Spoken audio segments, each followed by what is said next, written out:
પીપલોદ ગામના મુખ્ય માર્ગની હાલતથી લોકો પરેશાન, અકસ્માતો વધ્યા। દાહોદ જિલ્લાના દેવગઢ બારિયા તાલુકાના પીપલોદ ગામમાં રસ્તાની ખરાબ હાલતને કારણે લોકો ત્રાહિમામ પોકારી રહ્યા છે। ખાસ કરીને પીપલોદ બારિયા ચોકડીથી લઈને સરકારી દવાખાના સુધીનો માર્ગ અત્યંત ખરાબ હાલતમાં જોવા મળી રહ્યો છે।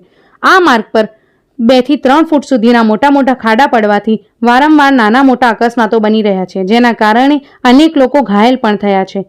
ગ્રામજનો જણાવે છે કે રોડનું રિપેરિંગ કાર્ય માત્ર દેખાવ પૂરતું કરવામાં આવે છે, તેમાં હલકી ગુણવત્તાનો ઉપયોગ થવાથી થોડા દિવસોમાં જ રસ્તો ફરીથી ખરાબ હાલતમાં આવી જાય છે। ગ્રામજનો દ્વારા વારંવાર રજૂઆત કરવા છતાં સંબંધિત અધિકારીઓ દ્વારા કોઈ પણ યોગ્ય પગલાં લેવામાં આવ્યા નથી। લોકોમાં એવો આક્ષેપ છે કે અધિકારીઓ મોટી દુર્ઘટનાની રાહ જોઈને બેઠા હોય તેમ લાગી રહ્યું છે।